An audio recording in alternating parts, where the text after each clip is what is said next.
All right.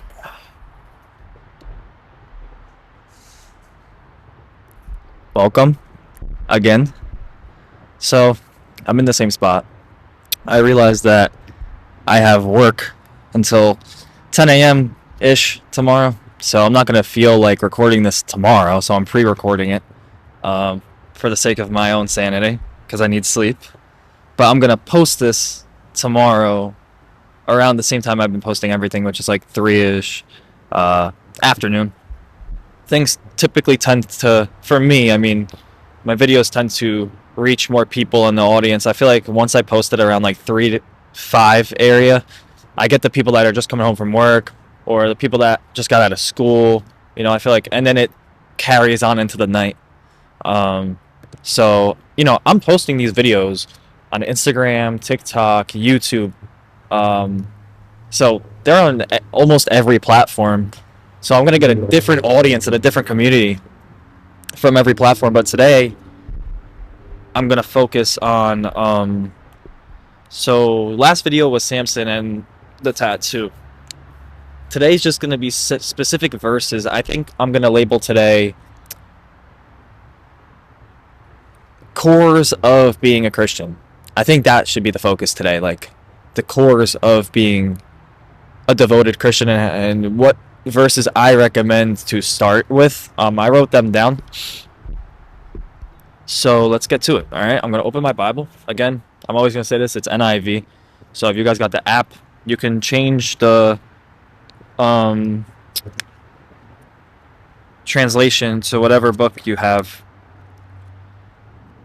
So we're gonna go to Proverbs 6:25. That's where we're gonna go. Proverbs 6:25, and it's funny because 6:25 is my birthday.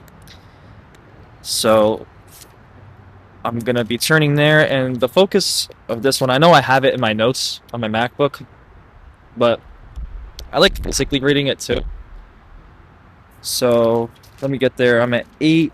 All right, 6:25. The verse states, "Do not lust in your heart after her beauty, or let her captivate you with her eyes." I'm going to continue the context of it. That's the verse, but I'm going to continue the context because context is very important in the Bible. So the verse right after says, "For a prostitute can be had for a loaf of bread, but another man's wife preys on your very life." And I'm going to skip forward. I'm going to skip to verse number 29. It says, okay. "So is he who sleeps with another man's wife. No one who touches her will go unpunished." So the main focus of this verse that I want to touch on, again, the verse is, "Do not lust in your heart after her beauty, or let her captivate you with her eyes." Now, this relationship I'm in, I've made it a focus not to lust. There's other verses I have on here that I'm going to touch on, and I'm going to piggyback off of this thought. But if you want a healthy, biblical, overall sound relationship through the Lord, it begins with you. It starts with you. The decisions you make. If you're looking at your girl in a lustful way, if you're telling her to send you lustful pictures, if you're doing things outside of marriage, it says it in the Bible time after time again not to do such things. And if you do and you're seeing results that aren't according to your standard, whose standard is it? It's God's standard, right? So screw what you have to say. What you have to say is nothing compared to what God wrote and what is commanded by God. He's the authority. So we're supposed to follow him. And also, your relationship is a reflection of you.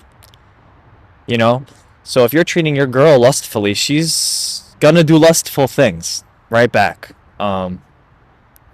You can call her beautiful, you can say she's pretty, but again, the difference between calling someone beautiful and meaning it and intending it in a healthy, holy way, and righteously saying it and giving it as a compliment, not as, "Oh, I'm saying this now, what do I get in return?" Or saying it and, "Oh, you're not gonna fuck me," you know what I mean? or sorry for the language, but there's no other way to put it, unfortunately. Yeah, so that's the first one. The next one, which again, I'm going to keep that thought with Proverbs, that verse about lust, because I touch up on that. So this one's in Galatians. Galatians is written by Paul. I talk about Galatians a lot. Galatians is a very small book in the Bible, and people skip it. But I think, genuinely, it's one of my favorite. So Galatians, ready? Galatians 5:16. So I say, walk by the Spirit, and you will not gratify the desires of the flesh. 17, again, I'm going to do context. For the flesh desires what is contrary to the Spirit, and the Spirit what is contrary to the flesh. They are in conflict with each other.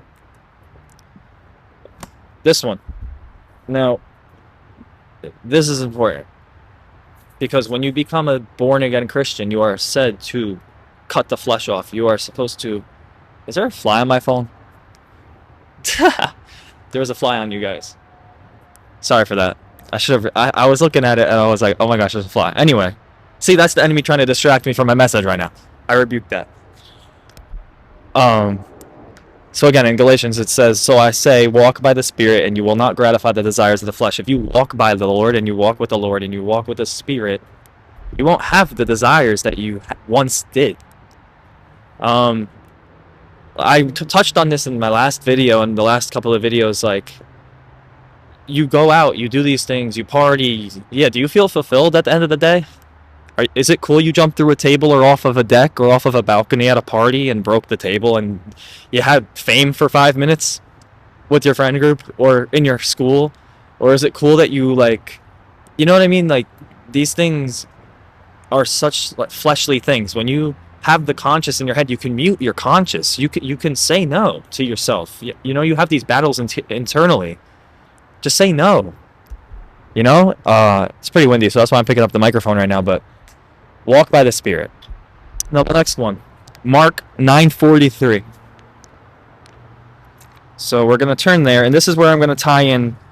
Now these two verses, this is another point I'm going to make. The Bible likes to, a lot of the books in the Bible, refer to other books in the Bible, and sometimes they have the same exact verses. So this is my point, right? So this is Mark 9:43. I'm going to start at 42 though for context, okay? This chapter is, well, this heading says causing to stumble. So at 42 it says, if anyone causes one of these little ones, those who believe in me, to stumble, it would be better for them if a large millstone were hung around their neck and they were thrown into the sea. If your hand causes you to stumble, cut it off.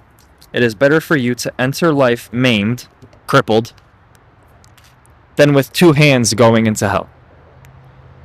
Real quickly, before I continue and make a point, go to Matthew 18:8. That's so weird, I just turned the book to 18. Matthew 18:8.